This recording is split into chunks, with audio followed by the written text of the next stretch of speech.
जय श्री कृष्ण। राधे राधे जी। आज की कथा में आप सभी भक्तों का हार्दिक स्वागत है। भगवान श्री कृष्ण और श्रीमती राधा रानी की कृपा सदैव आप और आपके समस्त परिवार पर बनी रहे। और अब भगवान श्री हरि विष्णु का ध्यान करके आज की पावन कथा का प्रारंभ करते हैं।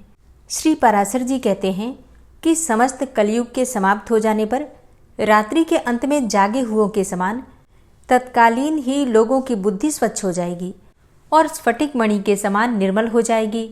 उन बीजभूत समस्त मनुष्यों से अधिक अवस्था होने पर भी उस समय संतान की उत्पत्ति हो सकेगी और उनकी वे संतानें सतयुग के ही धर्मों का अनुसरण करने वाली होंगी। तो अब सबसे पहले सवाल ये आता है मन में कि सतयुग प्रारंभ कब होगा।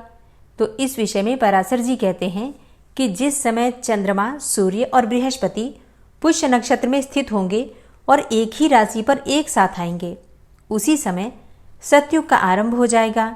हे मुनिश्रेष्ठ, तुमसे मैंने यह समस्त वंशों के भूत, भविष्य और वर्तमान संपूर्ण राजाओं का वर्णन कर दिया। परीक्षित के जन्म से नंद के अभिषेक तक 1500 वर्ष तक का समय जानना चाहिए। सप्तर्षियों में से जो पुलस्त्य और क्रतु अर्थात 2 नक्षत्र आकाश में पहले दिखाई देते हैं, उनके बीच में रात्रि के समय जो दक्षिणोत्तर रेखा पर समदेश में स्थित अश्विनी आदि नक्षत्र हैं, उनमें से प्रत्येक नक्षत्र पर सप्तर्षि गण 100 वर्ष रहते हैं। हे द्विजोत्तम, राजा परीक्षित के समय में वे सप्तर्षि गण मघा नक्षत्र पर थे। उसी समय 1200 वर्ष प्रमाण वाला कलयुग आरंभ हुआ था। हे द्विज, जिस समय श्री विष्णु के अंशावतार एवं वासुदेव जी के वंशधर भगवान कृष्ण निज धाम को पधारे थे, उसी समय पृथ्वी पर कलयुग का आगमन हुआ था। जब तक भगवान अपने चरण कमलों से इस पृथ्वी को स्पर्श करते रहे, तब तक पृथ्वी संसर्ग करने की कलयुग की हिम्मत ही नहीं पड़ी। सनातन पुरुष भगवान विष्णु के अंशावतार श्री कृष्णचंद्र के स्वर्गलोक पधारने पर भाइयों के सहित धर्मपुत्र महाराज युधिष्ठिर ने भी अपने राज्य को छोड़ दिया। कृष्णचंद्र के अंतर्ध्यान हो जाने पर विपरीत लक्षणों को देखकर पांडवों ने परीक्षित को राज्यपद पर अभिषिक्त कर दिया। जिस समय वे सप्तर्षि गण पूर्वाषाढ़ा नक्षत्र पर जाएंगे, उसी समय राजा नंद के समय से कलयुग का प्रभाव बढ़ेगा। जिस दिन भगवान कृष्णचंद्र परम धाम को गए थे, उसी दिन कलयुग उपस्थित हो गया था। अब तुम कलयुग की वर्ष संख्या सुनो। हे द्विज, मानवीय वर्ण गणना के अनुसार कलयुग 3,60,000 वर्ष रहेगा।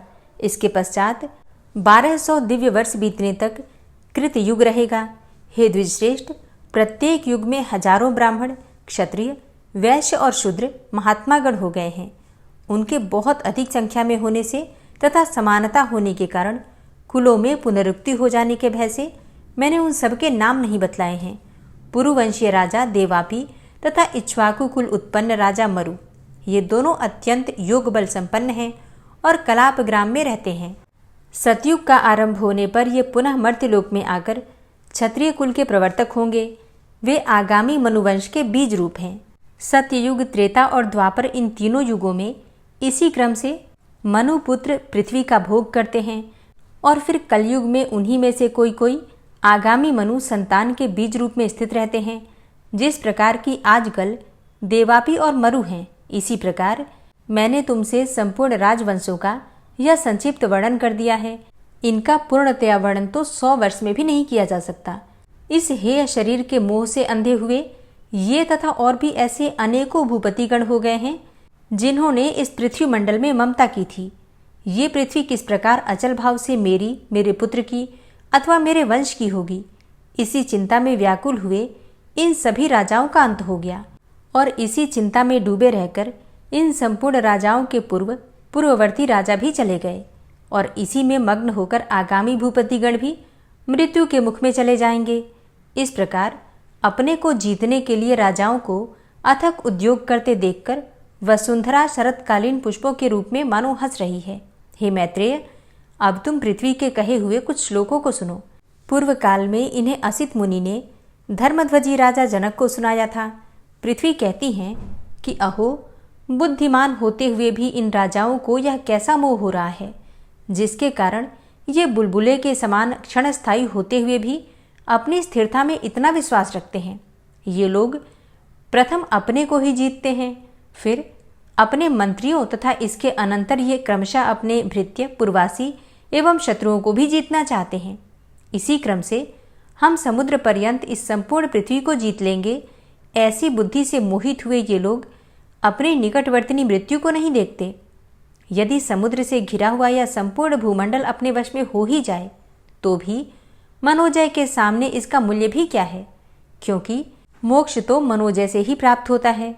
जिसे छोड़कर इनके पूर्वज चले गए तथा जिसे अपने साथ लेकर इनके पिता भी नहीं गए, उसी मुझको अत्यंत मूर्खता के कारण ये राजा लोग जीतना चाहते हैं।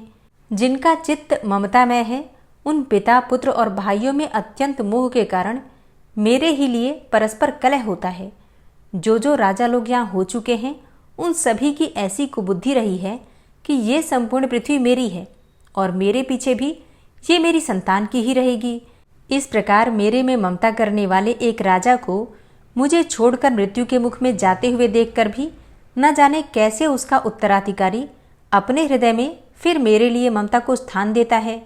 जो राजा लोग दूतों के द्वारा अपने शत्रुओं से इस प्रकार कहलाते हैं कि ये पृथ्वी मेरी है और तुम लोग इसे तुरंत छोड़कर चले जाओ, उन पर मुझे बड़ी हंसी आती है और फिर उन मूढ़ों पर मुझे दया भी आ जाती है। श्री पाराशर जी कहते हैं कि हे मैत्रेय, पृथ्वी के कहे हुए इन श्लोकों को जो पुरुष सुनेगा उसकी ममता इसी प्रकार लीन हो जाएगी जैसे सूर्य के सामने तपते हुए बर्फ पिघल जाता है। इस प्रकार मैंने तुमसे भली प्रकार मनु के वंश का वर्णन कर दिया, जिस वंश के राजागण स्थिति कारक भगवान विष्णु के अंश थे। जो पुरुष इस मनु वंश का क्रमशः श्रवण करता है, उस शुद्धात्मा के संपूर्ण पाप नष्ट हो जाते हैं। जो पुरुष जितेंद्रिय होकर सूर्य और चंद्रमा के इन प्रशंसनीय वंशों का संपूर्ण वर्णन सुनता है, वह अतुलित धन धान्य और संपत्ति प्राप्त करता है। महाबलवान, महावीर्यशाली, अनंत धन संचय करने वाले तथा परम निष्ठावान इक्ष्वाकु, जहनु, मानधाता, सगर, अवीक्षित, रघुवंशी राजागण तथा नहुष और ययाति आदि के चरित्रों को सुनकर, जिन्हें कि काल ने आज कथा मात्र ही शेष रखा है, प्रज्ञावान मनुष्य पुत्र, स्त्री, गृह, क्षेत्र और धन आदि में ममता नहीं करेगा। जिन पुरुष श्रेष्ठों ने ऊर्ध्वबाहु होकर अनेक वर्ष पर्यंत कठिन तपस्या की थी तथा विविध प्रकार के यज्ञों का अनुष्ठान किया था, आज उन अति बलवान और वीरशाली राजाओं की काल ने केवल कथा मात्र ही छोड़ दी है। जो पृथु अपने शत्रु समूह को जीतकर स्वच्छंद गति से समस्त लोगों को विचरता था, आज वही कालवायु की प्रेरणा से फेंके हुए सेमर की रुई के ढेर के समान नष्ट भ्रष्ट हो गया है।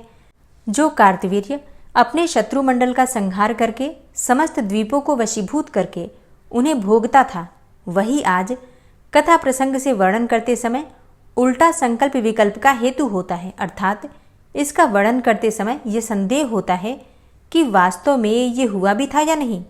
समस्त दिशाओं को देदीप्यमान करने वाले रावण, मरुत और रघुवंशियों के क्षणभंगुर ऐश्वर्य को धिक्कार है। अन्यथा काल के क्षणिक कटाक्षपात के कारण आज उसका भस्म मात्र भी क्यों नहीं बच सका। जो मानधाता संपूर्ण भूमंडल का चक्रवर्ती सम्राट था, आज उसका केवल कथा में ही पता चलता है। ऐसा कौन मंदबुद्धि होगा जो ये सुनकर भी अपने शरीर में भी ममता करेगा। फिर पृथ्वी आदि में तो ममता करने की बात ही क्या है। भगीरथ, सगर, ककुत्स, रावण, रामचंद्र, लक्ष्मण और युधिष्ठिर आदि पहले ही हो गए हैं। ये बात सर्वथा सत्य है, किसी प्रकार भी मिथ्या नहीं है, किंतु अब वे कहाँ हैं इसका हमें पता ही नहीं। हे विप्रवर, वर्तमान और भविष्यकालीन जिन जिन महावीरशाली राजाओं का मैंने वर्णन किया है, ये तथा अन्य लोग भी पूर्वोक्त राजाओं की भांति कथा मात्र ही शेष रहेंगे। ऐसा जानकर पुत्र पुत्री और क्षेत्र आदि तथा अन्य प्राणी तो अलग रहें, बुद्धिमान मनुष्य को अपने शरीर में भी ममता नहीं करनी चाहिए। इतना सुनने के बाद श्री मैत्रेय जी कहते हैं कि हे भगवान, आपने राजाओं के संपूर्ण वंश का विस्तार तथा उनके चरित्रों का क्रमशः यथावत वर्णन किया। अब हे ब्रह्मर्षि, यदुकुल में जो भगवान विष्णु के अंशावतार हुआ था, उसे मैं विस्तार पूर्वक यथावत सुनना चाहता हूँ। हे मुने, भगवान पुरुषोत्तम ने अपने अंशांश से पृथ्वी पर अवतीर्ण होकर जो जो कर्म किए थे, उन सब का आप मुझसे वर्णन कीजिए। तब श्री पाराशर जी बोले कि हे मैत्रेय, तुमने मुझसे जो पूछा है वह संसार में परम मंगलकारी भगवान विष्णु के अंशावतार का चरित्र सुनो। हे महामुने, पूर्व काल में देवक की महाभाग्यशालिनी पुत्री देवी स्वरूपा देवकी के साथ वसुदेव जी का विवाह किया। वसुदेव और देवकी के विवाह संबंध होने के अनंतर विदा होते समय भोजनंदन कंस सारथी बनकर उन दोनों का मांगलिक रथ हाँकने लगा। उसी समय मेघ के समान गंभीर घोष करती हुई आकाशवाणी कंस को ऊंचे स्वर से संबोधन करके बोली, अरे मूढ़, पति के साथ रथ पर बैठी हुई जिस देवकी को तू लिए जा रहा है, इसी का 8वां गर्भ तेरे प्राण हर लेगा। श्री पाराशर जी बोले कि ये सुनते ही महाबलशाली कंस म्यान से खड्ग निकालकर देवकी को मारने के लिए उद्यत हुआ। तब वासुदेव जी कहने लगे कि हे महाभाग, हे अनग, आप देवकी का वध न करें, मैं इसके गर्भ से उत्पन्न हुए सभी बालक आप ही को सौंप दूंगा। श्री पाराशर जी कहते हैं कि हे द्विजोत्तम, तब सत्य के गौरव से कंस ने वसुदेव जी से बहुत अच्छा कहकर देवकी का वध नहीं किया। इसी समय अत्यंत भार से पीड़ित होकर पृथ्वी गौ का रूप धारण करके सुमेरु पर्वत पर देवताओं के दल में गई। वहां उसने ब्रह्मा जी के सहित समस्त देवताओं को प्रणाम करके खेदपूर्वक करुण स्वर से बोलती हुई अपना सारा वृतांत कहा। पृथ्वी बोली कि जिस प्रकार अग्नि सवर्ण का तथा सूर्य गौ का अर्थात किरण समूह का परम गुरु है, उसी प्रकार समस्त लोकों के गुरु श्री नारायण मेरे गुरु हैं। वे प्रजापतियों के पति और पूर्वजों के पूर्वज ब्रह्मा जी हैं तथा वे ही कला, काष्ठा, निमेष आदि के रूप में प्रतीत होने वाला अव्यक्त स्वरूप हैं। हे देवश्रेष्ठगण, आप सब लोगों का समूह भी उन्हीं का अंश रूप है। आदित्य, मरुदगण, साध्यगण, रुद्र, वसु, अश्विनी कुमार, अग्नि, पितृगण और लोकों की सृष्टि करने वाले अत्रि आदि प्रजापतिगण, ये सब अप्रमेय महात्मा विष्णु के ही रूप हैं। यक्ष, राक्षस, दैत्य, पिशाच, सर्प, दानव, गंधर्व और अप्सरा आदि भी महात्मा विष्णु के ही रूप हैं। ग्रह, नक्षत्र तथा तारागणों से चित्रित आकाश, अग्नि, जल, वायु, मैं और इंद्रियों के संपूर्ण विषय, ये सारा जगत विष्णुमय ही है। तथापि उन अनेक रूपधारी विष्णु के ये रूप समुद्री तरंगों के समान रात दिन एक दूसरे के बाध्य बाधक होते रहते हैं। इस समय कालनेमी आदि दैत्य मर्त्यलोक पर अधिकार जमाकर अहर्निश जनता को क्लेशित कर रहे हैं।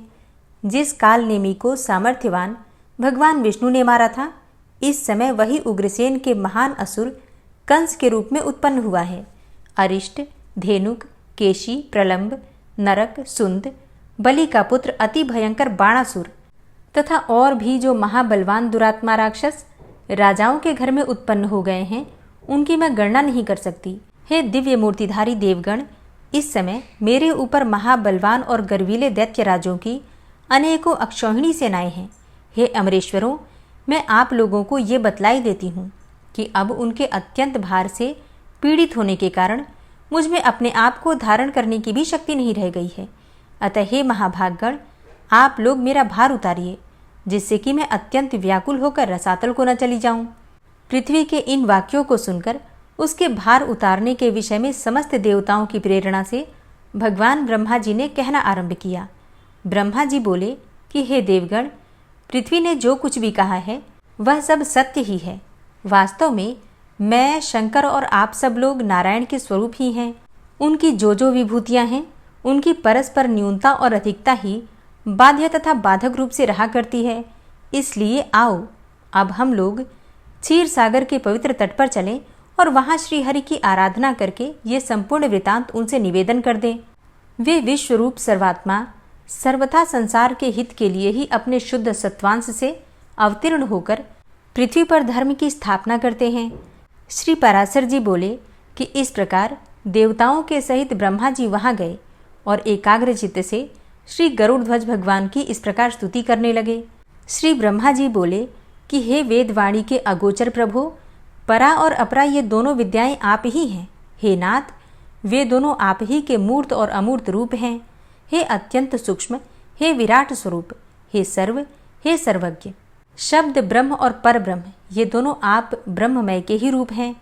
आप ही ऋग्वेद, यजुर्वेद, सामवेद और अथर्ववेद हैं तथा आप ही शिक्षा, कल्प, निरुक्त, छंद और ज्योतिष शास्त्र हैं। हे प्रभु, हे अधोक्षज, इतिहास, पुराण, व्याकरण, मीमांसा, न्याय और धर्मशास्त्र, ये भी आप ही हैं। हे आद्यपते, जीवात्मा, परमात्मा, स्थूल सूक्ष्म देह तथा उनका कारण अव्यक्त, इन सबके विचार से युक्त जो अंतरात्मा और परमात्मा के स्वरूप का बोधक वेदांत वाक्य है, वह भी आपसे भिन्न नहीं है। आप अव्यक्त, अनिर्वाच्य, अचिंत्य, नाम और वर्ण से रहित, हाथ पांव और रूप, शुद्ध सनातन और पर से भी पर हैं।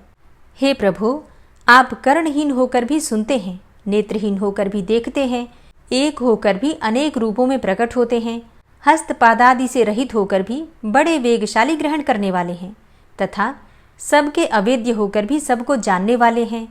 हे परमात्मन, जिस धीर पुरुष की बुद्धि आपके श्रेष्ठतम रूप से पृथक कुछ भी नहीं देखती, आपके अणु से भी अणु और दृश्य स्वरूप को देखने वाले उस पुरुष की आत्यंतिक आशा निवृत्ति हो जाती है। हे प्रभु, आप विश्व के केंद्र और त्रिभुवन के रक्षक हैं। संपूर्ण भूत आप में ही स्थित है, तथा जो कुछ भूत भविष्य और अणु से भी अणु है, वह सब आप प्रकृति से परे एकमात्र परम पुरुष ही हैं। आप ही 4 प्रकार की अग्नि होकर संसार को तेज और विभूति दान करते हैं। हे अनंत मूर्ते, आपके नेत्र सब ओर हैं। हे धाता, आप ही त्रिविक्रम अवतार में तीनों लोक में अपने 3 पग रखते हैं। हे ईश, जिस प्रकार एक ही अविकारी अग्नि विकृत होकर नाना प्रकार से प्रज्वलित होता है, उसी प्रकार सर्वगत रूप एक आप ही अनंत रूप धारण कर लेते हैं। जो एकमात्र श्रेष्ठ परम पद है, वो आप ही हैं। ज्ञान दृष्टि से देखे जाने योग्य आपको ही ज्ञानी पुरुष देखा करते हैं। हे परमात्मन, भूत और भविष्यत जो कुछ स्वरूप है, वो आपसे अतिरिक्त और कुछ भी नहीं है।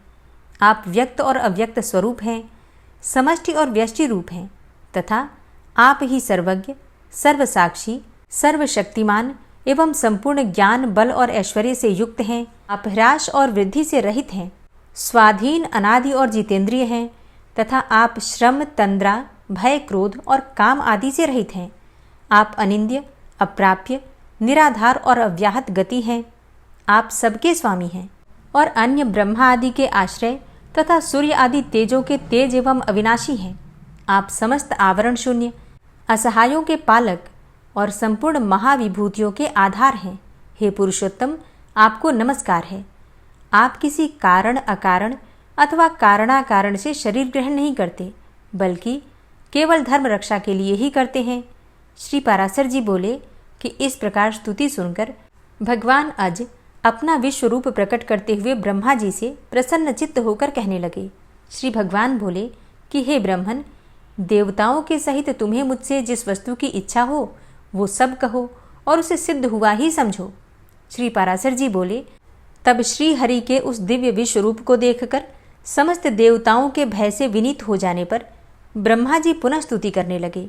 ब्रह्मा जी बोले कि हे सहस्त्रबाहो, हे अनंत मुख एवं चरण वाले, आपको हजारों बार नमस्कार हो। हे जगत की उत्पत्ति, स्थिति और विनाश करने वाले, हे अप्रमेय, आपको बारंबार नमस्कार हो। हे भगवन, आप सूक्ष्म से भी सूक्ष्म, गुरु से भी गुरु और अति बृहद प्रमाण हैं, तथा प्रधान अर्थात प्रकृति, महतत्व और अहंकार आदि में प्रधान भूत मूल पुरुष से भी परे हैं। हे भगवन, आप हम पर प्रसन्न होइए। हे देव, इस पृथ्वी पर्वत रूपी मूल बंध इस पर उत्पन्न हुए महान असुरों के उत्पात से शिथिल हो गए हैं। अतः हे अपरिमित वीर्ये, ये अपना भार उतरवाने के लिए आपकी शरण में आई है। हे सुरनाथ, हम और ये इंद्र, अश्विनी कुमार तथा वरुण, ये मरुदगण, ये रुद्रगण, वसुगण, सूर्य, वायु और अग्नि, ये सभी और समस्त देवगण यहाँ उपस्थित हैं। इन्हें अथवा मुझे जो कुछ करना उचित हो, इन सब बातों के लिए आज्ञा कीजिए। हे ईश, आपकी आज्ञा का पालन करते हुए हम संपूर्ण दोषों से मुक्त हो सकेंगे। तब श्री पाराशर जी कहते हैं कि हे महामुने, इस प्रकार स्तुति किए जाने पर भगवान परमेश्वर ने अपने श्याम और श्वेत 2 केश उखाड़े और देवताओं से बोले कि मेरे ये दोनों केश पृथ्वी पर अवतार लेकर पृथ्वी के भार रूप कष्ट को दूर करेंगे। सब देवगण अपने अपने अंशों से पृथ्वी पर अवतार लेकर अपने से पूर्व उत्पन्न हुए उन्मत्त दैत्यों के साथ युद्ध करें। तब मेरे दृष्टिपात से दलित होकर पृथ्वी तल पर संपूर्ण दैत्यगण निस्संदेह क्षीण हो जाएंगे। वसुदेव जी की जो देवी के समान देवकी नाम की भार्या है, उसके 8वें गर्भ से मेरा यह श्याम केश अवतार लेगा और इस प्रकार वहां अवतार लेकर यह कालनेमी का अवतार कंस का वध करेगा। ऐसा कहकर श्रीहरि अंतर्ध्यान हो गए। हे महामुने, भगवान के अदृश्य हो जाने पर उन्हें प्रणाम करके देवगण सुमेरु पर्वत पर चले गए और फिर पृथ्वी पर अवतीर्ण हुए। हरे कृष्णा। आज की कथा का यहीं पर समापन करती हूँ। इसके आगे का वृतांत आप कल की कथा में सुनेंगे। उम्मीद करती हूँ ये कथा आपको पसंद आई होगी। तो अगर कथा पसंद आई हो तो वीडियो को लाइक किए बिना तो बिल्कुल नहीं जाना है और कमेंट बॉक्स में राधे राधे ज़रूर लिखिएगा। और हाँ, अगर संभव हो तो वीडियो को शेयर भी किया कीजिए। और अब आप सुनेंगे श्री नारायण कवच, जिसके सुनने मात्र से भगवान श्री हरिविष्णु की असीम कृपा आपको प्राप्त होगी। श्री नारायण कवच। ओम नमो नारायणाय इस प्रकार से उच्चारण करके इस पाठ को श्रवण करते हैं। भगवान श्री हरि गरुड़ जी की पीठ पर अपने चरण कमल रखे हुए हैं। अणिमा आदि 8 सिद्धियां उनकी सेवा कर रही हैं और 8 हाथों में शंख, चक्र, ढाल, तलवार, गदा, बाण, धनुष और पाश अर्थात फंदा धारण किए हुए हैं। वे ही ओंकार स्वरूप प्रभु सब प्रकार से सब ओर से मेरी रक्षा करें। मत्स्य मूर्ति भगवान जल के भीतर जल तंतुओं से और वरुण के पास से मेरी रक्षा करें। माया से ब्रह्मचारी रूप धारण करने वाले वामन भगवान स्थल पर और विश्वरूप श्री त्रिविक्रम भगवान आकाश में मेरी रक्षा करें। जिनके घोर अट्टहास करने पर सब दिशाएं गूंज उठी थी और दैत्य पत्नियों के गर्भ गिर गए थे, वे दैत्ययुत पतियों के शत्रु भगवान नृसिंह किले, जंगल, रणभूमि आदि विकट स्थानों में मेरी रक्षा करें। अपनी दाढ़ों पर पृथ्वी को उठा लेने वाले यज्ञ मूर्ति वाराह भगवान मार्ग में, परशुराम जी पर्वतों के शिखरों पर और लक्ष्मण जी के सहित भरत के बड़े भाई भगवान रामचंद्र प्रवास के समय मेरी रक्षा करें। भगवान नारायण मारण, मोहन आदि भयंकर अभिचारों और सब प्रकार के प्रमादों से मेरी रक्षा करें। ऋषि श्रेष्ठ नर गर्व से, योगेश्वर भगवान दत्तात्रेय योग के विघ्नों से और त्रिगुणाधिपति भगवान कपिल कर्म बंधन से मेरी रक्षा करें। परम ऋषि सनत कुमार कामदेव से, हयग्रीव भगवान मार्ग में चलते समय देव मूर्तियों को नमस्कार आदि न करने के अपराध से और देवर्षि नारद सेवा अपराधों से और भगवान कच्छप सब प्रकार के नरकों से मेरी रक्षा करें। भगवान धन्वंतरी कुपथ्य से, जितेंद्र भगवान ऋषभदेव सुख दुख आदि भयदायक द्वंद्वों से, यज्ञ भगवान लोकापवाद से और बलराम जी मनुष्यकृत कष्टों से और श्री शेष जी क्रोधवश नामक सर्पों के गणों से मेरी रक्षा करें। भगवान श्री कृष्ण द्वैपायन व्यास जी अज्ञान से तथा बुद्धदेव पाखंडियों से और प्रमाद से मेरी रक्षा करें। धर्म रक्षा करने वाले महान अवतार धारण करने वाले भगवान कल्कि पाप बहुल कलिकाल के दोषों से मेरी रक्षा करें। प्रातःकाल भगवान केशव अपनी गदा लेकर, कुछ दिन चढ़ जाने पर भगवान गोविंद अपनी बांसुरी लेकर और दोपहर के पहले भगवान नारायण अपनी तीक्ष्ण शक्ति लेकर और दोपहर को भगवान विष्णु चक्रराज सुदर्शन लेकर मेरी रक्षा करें। तीसरे पहर में भगवान मधुसूदन अपना प्रचंड धनुष लेकर मेरी रक्षा करें और सायंकाल में ब्रह्मा आदि त्रिमूर्तिधारी माधव, सूर्यास्त के बाद ऋषिकेश, अर्धरात्रि के पूर्व तथा अर्धरात्रि के समय अकेले भगवान पद्मनाभ मेरी रक्षा करें।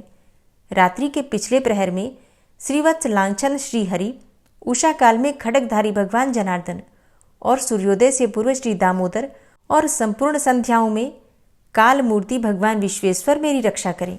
हे सुदर्शन, आपका आकार चक्र रथ के पहिए की तरह है। आपके किनारे का भाग प्रलयकालीन अग्नि के समान अत्यंत तीव्र है। आप भगवान की प्रेरणा से सबोर घूमते रहते हैं। जैसे आग वायु की सहायता से सूखे घास फूस जला डालती है, वैसे ही आप हमारी शत्रु सेना को शीघ्र से जला दीजिए। हे कौमुद की गदा, आपसे छूटने वाली चिंगारियों का स्पर्श वज्र के समान असह्य है। आप भगवान अजित की प्रिया हैं और मैं उनका सेवक हूँ। इसलिए आप कुष्मांड, विनायक, यक्ष, राक्षस, भूत और प्रेत आदि ग्रहों को अभी कुचल डालिए तथा मेरे शत्रुओं को चूर चूर कर दीजिए। हे शंखश्रेष्ठ, आप भगवान श्री कृष्ण के फूंकने से भयंकर शब्द करके मेरे शत्रुओं का दिल दहला दीजिए एवं यातुधान, प्रमथ, प्रेत, मातृका, पिशाच तथा ब्रह्म राक्षस आदि भयावने प्राणियों को यहाँ से तुरंत भगा दीजिए। भगवान की श्रेष्ठ तलवार, आपकी धार बहुत तीक्ष्ण है। आप भगवान की प्रेरणा से मेरे शत्रुओं को छिन्न भिन्न कर दीजिए। भगवान की प्यारी ढाल, आप में सैकड़ों चंद्राकार मंडल है। आप पाप दृष्टि पापात्मा शत्रुओं की आंखें बंद कर दीजिए और उन्हें सदा के लिए अंधा बना दीजिए। सूर्य आदि ग्रह, धूमकेतु, पुच्छल तारे आदि केतु, दुष्ट मनुष्य, सर्प आदि रेंगने वाले जंतु, दाढ़ों वाले हिंसक पशु, भूत प्रेत आदि तथा पापी प्राणियों से हमें जो भय हो और जो हमारे मंगल के विरोधी हों, वे सभी भगवान के नाम, रूप तथा आयुधों का कीर्तन करने से तत्काल नष्ट हो जाएं। बृहद, रथंतर आदि सामवेदीय स्तोत्रों से जिनकी स्तुति की जाती है, वे वेद मूर्ति भगवान गरुड़ और विश्वक्सेन जी अपने नामोच्चारण के प्रभाव से हमें सब प्रकार की विपत्तियों से बचाएं। श्रीहरि के नाम, रूप, वाहन, आयुध तथा श्रेष्ठ पार्षद हमारी बुद्धि, इंद्रिय, मन और प्राणों को सब प्रकार की आपत्तियों से बचाएं। जितना भी कार्य अथवा कारण रूप जगत है वह वास्तव में भगवान ही है।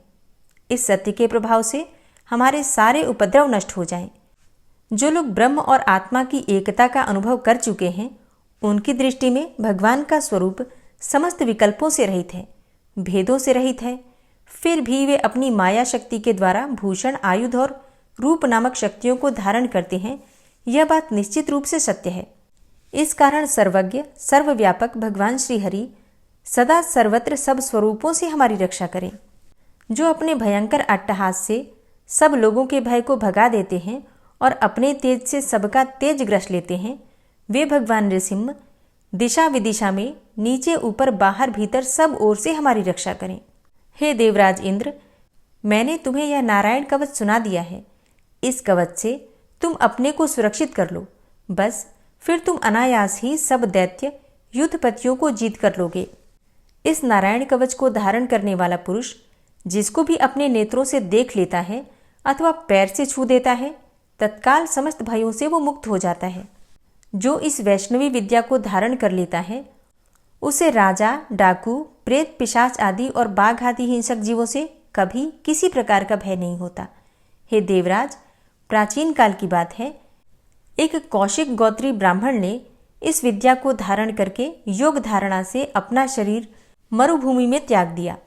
अब जहां उस ब्राह्मण का शरीर पड़ा था, उसके ऊपर से एक दिन गंधर्वराज चित्ररथ अपनी स्त्रियों के साथ विमान पर बैठकर निकले। वहां आते ही वे नीचे की ओर सिरकिए विमान सहित आकाश से पृथ्वी पर गिर पड़े। इस घटना से उनके आश्चर्य की सीमा न रही जब उन्हें बालखिल्य मुनियों ने बतलाया कि यह नारायण कवच धारण करने का प्रभाव है। तब उन्होंने उस ब्राह्मण देव की हड्डियों को ले जाकर पूर्ववाहिनी सरस्वती नदी में प्रवाहित कर दिया और फिर स्नान करके वे अपने लोक को चले गए। श्री सुखदेव जी कहते हैं, हे परीक्षित, जो पुरुष इस नारायण कवच को समय पर सुनता है और जो आदर पूर्वक इसे धारण करता है, उसके सामने सभी प्राणी आदर से झुक जाते हैं और वह सब प्रकार के भयों से मुक्त हो जाता है। हे परीक्षित, शतक्रतु इंद्र ने आचार्य विश्वरूप जी से यह वैष्णवी विद्या प्राप्त करके रणभूमि में असुरों को जीत लिया और वे त्रैलोक्य लक्ष्मी का उपभोग करने लगे। श्री नारायण कवच संपूर्ण हुआ।